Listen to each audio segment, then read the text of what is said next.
Welcome back, I'm Tedward. Welcome to Boston Motorsports and welcome to this incredible green over tan Ferrari Roma. Today we're going to go for a little coffee run to the Lars Anderson Auto Museum for Boston Cars and Coffee with a fleet of supercars, and I'm lucky enough to be taking this. Now, I've not always been singing the praises of the Roma because I wasn't a huge fan of the California or even the Portofino.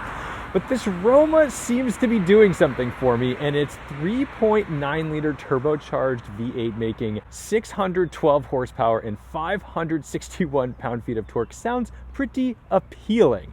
And especially when it's in a gorgeous color that's not red, I think I can get behind it a little bit more. So I'm excited to give this a little shakedown today. Not that we're doing anything crazy. This is just exactly what it's meant for. We're taking it around town. We're gonna go open it up a couple times and enjoy the show. And man, oh man, does this thing make a statement with the new design language of the SF90 and subsequently the 296 GTB. Ferrari's taking a very different direction, but this sort of GT-esque thing is really working for me. And because I'm not a huge fan of the Aston Martin Vantage, I think that this Roma is like gonna really take the place of it. What's wild is if you look at the rear quarter panel, this kind of is evocative of older Ferraris to me. Well, let's take a look under the hood. And there she is. Look how beautiful this 3.9 liter V8 is. It sits so far back in here. It's pretty much front mid-engine, but they've not forgotten about their heritage with these beautiful intake runners up here, of course, in the red. This looks quintessentially Ferrari. It looks fantastic, but check out that oil filter deep in the middle in the back. That looks like a difficult thing to get out without making a mess. Definitely have to cover everything up when you're doing an oil change on this. But holy cow, a lot of real estate up here to put that engine all the way in the rear. And how about trunk space?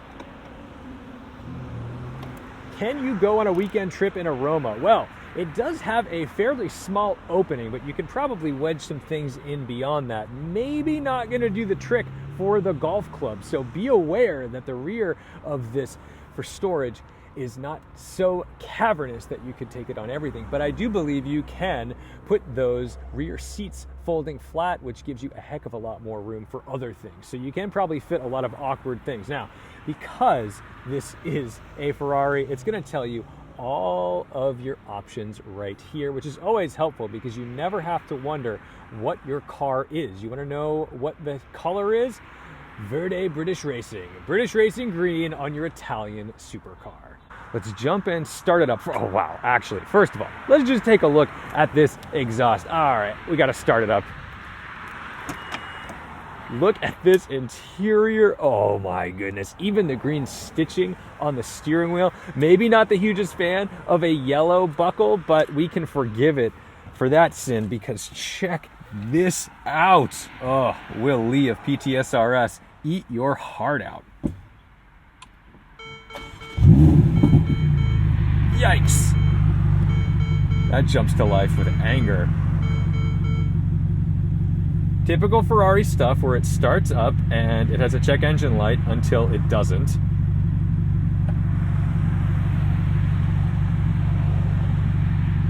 There it goes. That's the thing. Ah, man, they just like want you to be fearful every time you get in these cars for some reason.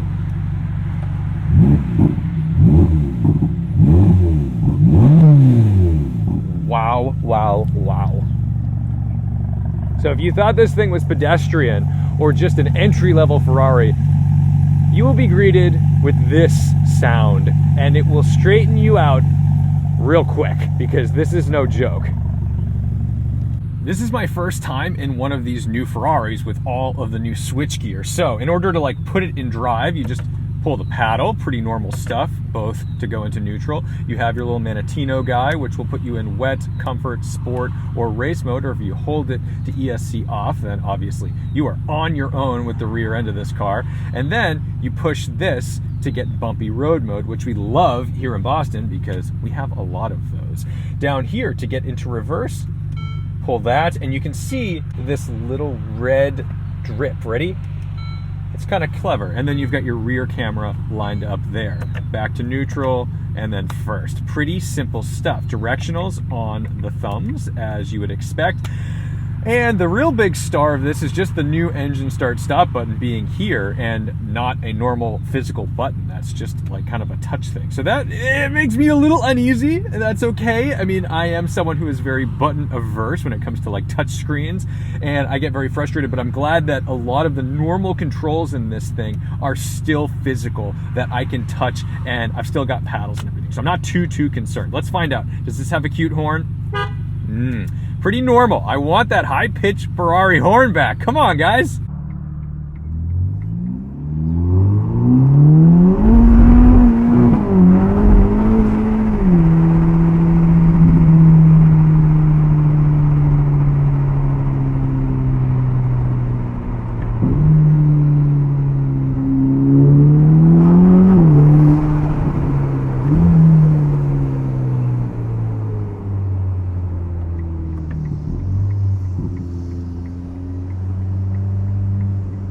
This thing already does not want to hook up, which is fine. It's a dewy morning.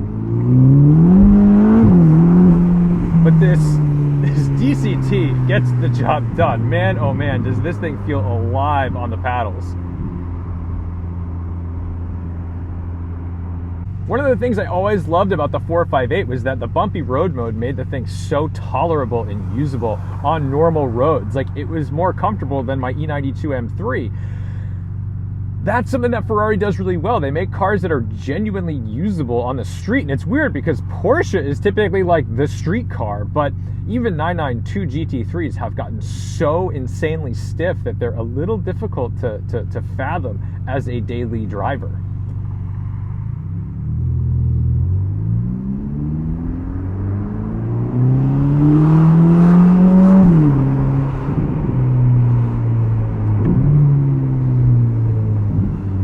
To get to the Auto Museum from Boston Motorsports, we have to cross some of the Green Line tracks, and that's not easy for all supercars, but I think it's going to be easy for this. I've got Chelsea in the 992 GT3 Touring behind me. That is a gorgeous green. We brought all green cars today, so we'll see how she fares over the tracks. We're in bumpy road mode. Let's see how this goes. I don't think I have a nose lift on this thing. If I do, it's hidden in the menus somewhere. But we are clear, man. And there you go. Daily usable Ferrari.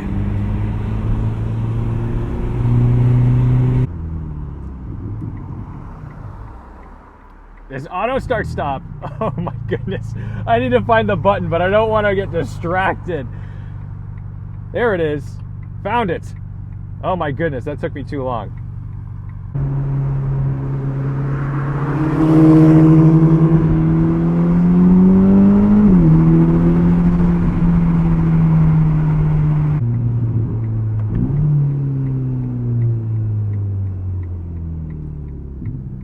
And here we are at the Lars Anderson Auto Museum, probably one of my favorite places in the country for automotive stuff. This place friggin' rules.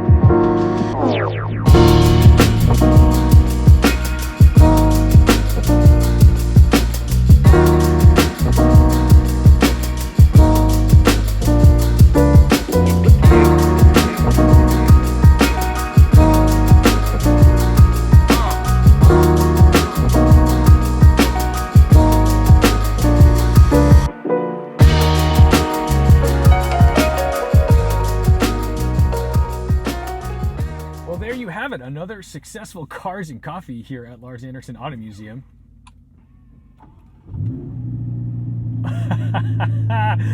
I do love the way this thing starts up. I come to these events not to come and like vlog what's going on. I typically end up just kind of turning the cameras off because I meet a lot of you guys out here and I think that's fun. So I took some B-roll shots for you, but man, oh man. What a place. All right, I always got to remember where these window switches are. These are like a little awkward and I always go the wrong way first. That looks so good on the rough wheels. Man, one of these things is not like the other. I am in the Ferrari in a world of Porsches.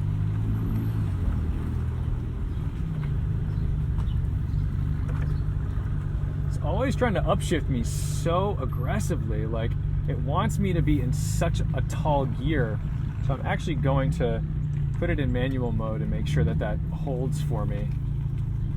But you know what I've found is the rear end of this car is like really skittish. So I'm not gonna go do any theatrical stuff leaving this Cars and Coffee, because the last thing you wanna be is the guy who bins it in front of a cop or a bunch of people. Just make sure to leave quietly. Thank you.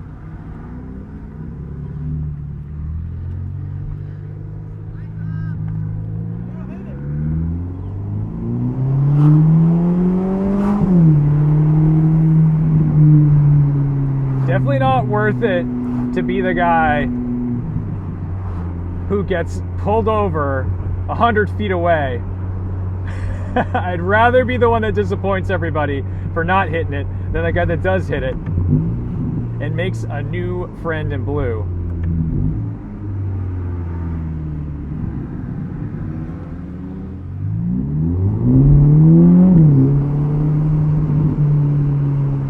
But I do love the theatrics of all these guys. That looks so good on the speed lines. I know. Oh. Yeah, I mean, the thing is though, like, I'll leave that a bunch of road stuff to it. It's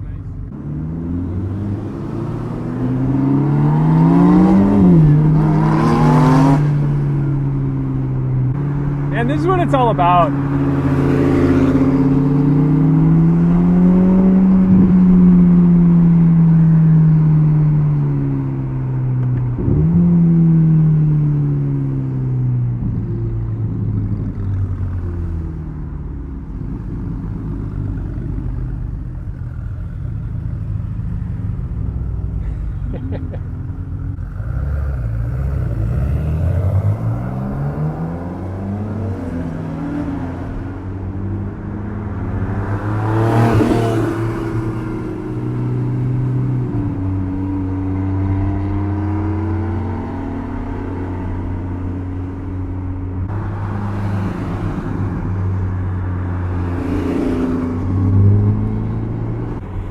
Is really light, like maybe uncomfortably light, but that's very typical of Ferrari. I feel the same way in the GTC4 Lusso, but I'm really thankful for the ground clearance. I hope I haven't spoken too soon on that, but I've been able to navigate these roads, and not in bumpy road mode. It feels really good. Like, it feels like it belongs. It feels like I'm not driving some like strung out supercar, which I know maybe is the vibe that a lot of people want when they drive a Ferrari, but for me, if I'm in like a GT car, I don't want to be worried about, oh boy, did I go too close to that manhole cover and rip off a $10,000 carbon fiber splitter. Like, that's just not the life I want to lead.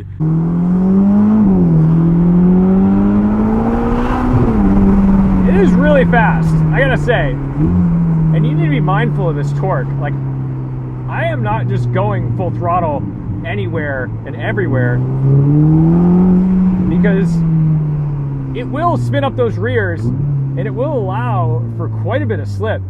But the thing is, like, it gets sideways alarmingly fast. You know, older supercars,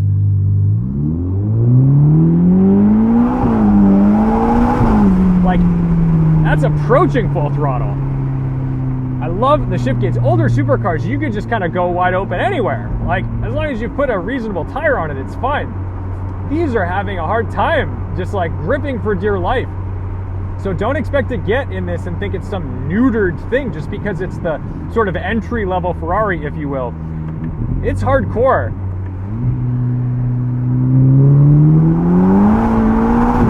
Like, that's a lot of power. That's a lot of torque to put down.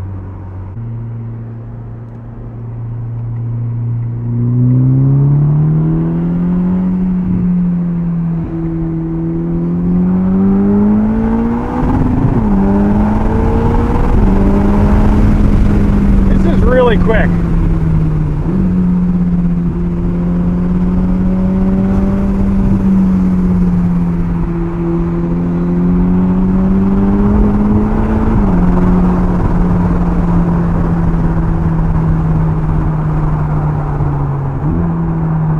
You can take it if you want it, bud. Certain comfort mode back into automatic. It's an 8-speed DCT, gets those revs nice and low when we're just cruising along. Pretty cushy interior, feeling all right on the highway. Definitely a GT car, but you know, something I was not expecting from this car was just how skittish the rear end was going to be. And I know that I don't have a ton of heat in these tires, but I was anticipating a little more composure under throttle, but you've really got to use your brain when you drive this. And driving this in the wet, I would imagine, would be pretty outrageous. But yeah, this thing is like potent. Like I gotta say, like I was not giving this car enough credit in terms of just how hardcore it is. The steering is not hardcore. The steering is pretty light. It doesn't give me a ton of feedback, but it's enough that I'm not scared of the car. But everything else just feels fantastic. These brakes, oof. And that transmission snaps off these upshifts.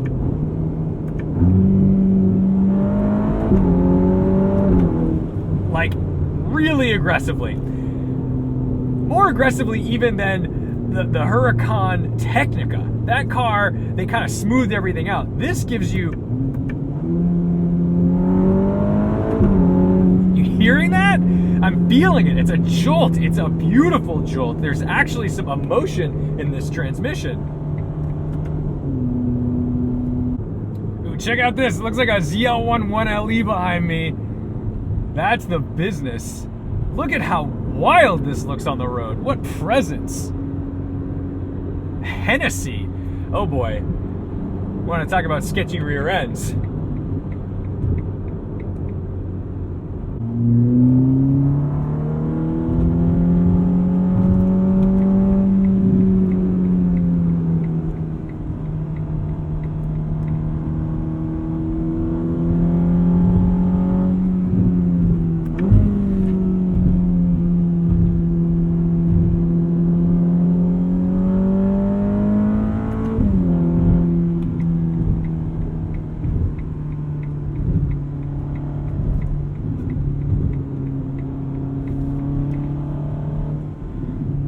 So other than the fact that it has a raucous amount of torque pretty much everywhere in this power band, it doesn't really feel turbocharged. And by that I mean I don't feel like a big surge of boost that comes in. It comes in sort of in the character of a naturally aspirated vehicle. It's just that it has so much torque everywhere that you don't need to rev it out all the way. It doesn't need 9,000 RPM, but it still sounds like a Ferrari. It still sounds a little more naturally aspirated than I anticipated.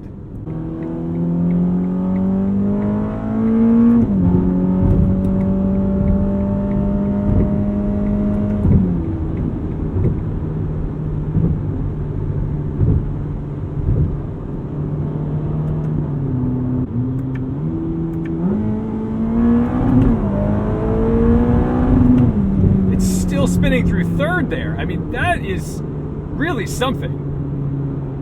Let's put it in automatic mode. I want to see the character of the downshift. So if I'm in auto mode, sport mode, floor it.